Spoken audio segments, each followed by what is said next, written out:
আসসালামু আলাইকুম গাইস, সবাই কেমন আছেন? আজকে আমাদের স্কুলে খেলাধুলার অনুষ্ঠান হয়েছে। তো প্রতিটি দলে ২ টা করে খেলা আজকে সম্পন্ন হয়ে গেছে এবং ১ টি করে খেলা বাকি রেখেছে আগামীকাল স্পোর্টসের সাথে। একটা করে খেলা হয়ে যাবে। তো প্রতিটি দলের সুন্দর, সুন্দর চমৎকার খেলা হয়েছে। তো ভিডিওটি সুমাইয়া দেখতে থাকুন। ওই সুমাইয়া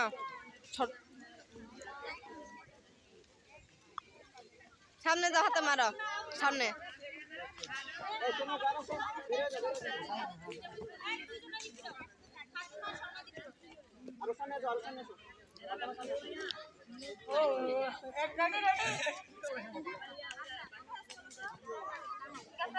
জলে ডাঙা জলে ডাঙা ডাঙা ডাঙা